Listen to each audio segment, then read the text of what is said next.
लगाता है। बेटा, जरा मेरी मदद कर दो। मेरी बैलगाड़ी का पहिया इस गड्ढे में फंस गया है। क्या इसे बाहर निकालने में मेरी मदद करोगे?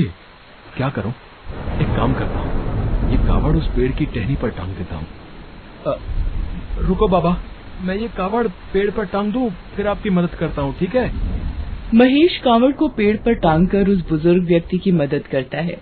थोड़ी देर परिश्रम से वो धक्का लगाता है और बैलगाड़ी का पहिया गड्ढे से बाहर आ जाता है। ये लीजिए बाबा, पहिया गड्ढे से बाहर आ गया। अब आप आराम से बैलगाड़ी पर बैठ जाओ। बहुत बहुत शुक्रिया बेटा। बड़ी देर से परेशान था कि कोई नजर आ जाए तो मदद मांगू। तुमने मुझ बूढ़े की मुसीबत में मदद की। भगवान तुम्हारे सारे दुख दूर करे। अच्छा बेटा, तुमने मेरी मदद की है। ये इस थैले में कुछ नारियल है, ये मेरी तरफ से भेंट रखो। शुक्रिया बाबा इस भेंट के लिए। आप भी ध्यान से जाना बाबा। ठीक है बेटा, जुग जुग जियो। महेश फिर अपने रास्ते पर चल पड़ता है। वो कांवड़ का जल लेकर शिव मंदिर पहुंचता है और शिवलिंग पर जल चढ़ाता है। शोभा और बच्चे भी मिलकर महेश के साथ शिवलिंग की पूजा करते हैं। पूजा करके महेश जब घर आता है, शोभा, ये प्रसाद उन साहब जी को देकर आता हूँ जिन्होंने उस दिन मुझे काम दिया था। महेश बाजार की ओर जाता है। अरे भैया, यहाँ एक गमलों की दुकान थी ना, एक मालिक साहब यहाँ बैठते हैं। अरे यहाँ तो कोई गमलों की दुकान नहीं है भैया, मैं तो रोज इसी रास्ते से गुजरता हूँ। महेश आसपास सबसे पूछता है पर सब मना कर देते हैं। तभी, भैया मुझे ये प्रसाद दे दो ना। हाँ हाँ बेटा, ये लो खाओ। पता नहीं ये सब क्या हो रहा है, वो दुकान और मालिक कहाँ गए। चलो, ये प्रसाद इस बच्चे ने खा लिया, एक ही बात है। महेश घर आता है और शोभा को सारी बात बताता है। कोई बात नहीं जी, ये सब भोलेनाथ की कृपा थी कि उस वक्त वो साहिब आपकी मदद के लिए आए थे, और देखो प्रसाद एक बच्चे ने खा लिया, ये भी अच्छा हुआ। वैसे ये इस थैले में क्या है जी? अरे ये भेंट तो मैं तुम्हें बताना ही भूल गया। रास्ते में एक बुजुर्ग व्यक्ति की बैलगाड़ी का पहिया गड्ढे में फंस गया था। मैंने उनकी सहायता की तो उन्होंने ये नारियल भेंट में दिए। ये तोड़ लेते हैं, कुमुद और विवेक भी खा लेंगे, है ना? महेश जैसे ही नारियल तोड़ता है, उसमें से सोने के सिक्के निकलते हैं। वो सारे नारियल तोड़ता जाता है और सोने के सिक्कों का ढेर लग जाता है। शोभा, ये सब क्या हो रहा है? नारियल में से ये सोने के सिक्के? अरे ये कैसा चमत्कार है? सुनो जी, मुझे सब समझ में आ गया। ये सब भगवान शंकर की अद्भुत लीला है। वो अपने भक्तों की पुकार सुनकर जरूर मदद करते हैं। उन साधु महात्मा ने सही कहा था, सावन के सोमवार व्रत और कांवड़ यात्रा का मीठा फल हमें अवश्य प्राप्त होगा। जय भोलेनाथ, आपकी सदा ही जय हो। माँ, अब हम भूखे पेट नहीं सोएंगे। मुझे रात को भूख लगती है माँ। हाँ माँ, अब आप खीर पूरी बनाओगी ना हमारे लिए? बच्चों की कोमल और मासूम बातें सुनकर महेश और शोभा की आंखों में आंसू आ जाते हैं। वो भगवान शिव को हाथ जोड़कर धन्यवाद करते हैं। शोभा को यकीन हो जाता है कि साधु महात्मा भी भगवान के भेजे हुए कोई दूत थे।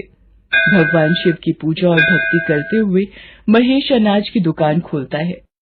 धीरे धीरे उसके सारे दुख दूर हो जाते हैं। एक गरीब की कांवड़ यात्रा का मीठा फल अब महेश और उसके परिवार को प्राप्त हो चुका था। लगाता है। बेटा, जरा मेरी मदद कर दो। मेरी बैलगाड़ी का पहिया इस गड्ढे में फंस गया है। क्या इसे बाहर निकालने में मेरी मदद करोगे? क्या करूं? एक काम करता हूं, ये कावड़ उस पेड़ की टहनी पर टांग देता हूं। रुको बाबा, मैं ये कावड़ पेड़ पर टांग दूं, फिर आपकी मदद करता हूं, ठीक है? महेश कांवड़ को पेड़ पर टांगकर उस बुजुर्ग व्यक्ति की मदद करता है। थोड़ी देर परिश्रम से वो धक्का लगाता है और बैलगाड़ी का पहिया गड्ढे से बाहर आ जाता है। ये लीजिए बाबा, पहिया गड्ढे से बाहर आ गया। अब आप आराम से बैलगाड़ी पर बैठ जाओ। बहुत बहुत शुक्रिया बेटा। बड़ी देर से परेशान था कि कोई नजर आ जाए तो मदद मांगू। तुमने मुझ बूढ़े की मुसीबत में मदद की। भगवान तुम्हारे सारे दुख दूर करे। अच्छा बेटा, तुमने मेरी मदद की है। ये इस थैले में कुछ नारियल है, ये मेरी तरफ से भेंट रखो। शुक्रिया बाबा इस भेंट के लिए। आप भी ध्यान से जाना बाबा। ठीक है बेटा, जुग जुग जियो। महेश फिर अपने रास्ते पर चल पड़ता है। वो कांवड़ का जल लेकर शिव मंदिर पहुंचता है और शिवलिंग पर जल चढ़ाता है। शोभा और बच्चे भी मिलकर महेश के साथ शिवलिंग की पूजा करते हैं। पूजा करके महेश जब घर आता है, शोभा ये प्रसाद उन साहब जी को देकर आता हूँ जिन्होंने उस दिन मुझे काम दिया था। महेश बाजार की ओर जाता है। अरे भैया, यहाँ एक गमलों की दुकान थी ना, एक मालिक साहब यहाँ बैठते हैं। अरे यहाँ तो कोई गमलों की दुकान नहीं है भैया, मैं तो रोज इसी रास्ते से गुजरता हूँ। महेश आसपास सबसे पूछता है पर सब मना कर देते हैं। तभी भैया मुझे ये प्रसाद दे दो ना। हाँ हाँ बेटा, ये लो खाओ। पता नहीं ये सब क्या हो रहा है, वो दुकान और मालिक कहाँ गए। चलो, ये प्रसाद इस बच्चे ने खा लिया, एक ही बात है। महेश घर आता है और शोभा को सारी बात बताता है।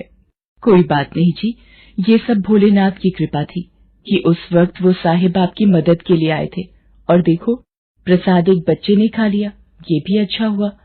वैसे ये इस थैले में क्या है जी? अरे ये भेंट तो मैं तुम्हें बताना ही भूल गया। रास्ते में एक बुजुर्ग व्यक्ति की बैलगाड़ी का पहिया गड्ढे में फंस गया था। मैंने उनकी सहायता की तो उन्होंने ये नारियल भेंट में दिए। ये तोड़ लेते हैं, कुमुद और विवेक भी खा लेंगे, है ना? महेश जैसे ही नारियल तोड़ता है उसमें से सोने के सिक्के निकलते हैं। वो सारे नारियल तोड़ता जाता है और सोने के सिक्कों का ढेर लग जाता है। शोभा, ये सब क्या हो रहा है? नारियल में से ये सोने के सिक्के, अरे ये कैसा चमत्कार है? सुनो जी, मुझे सब समझ में आ गया।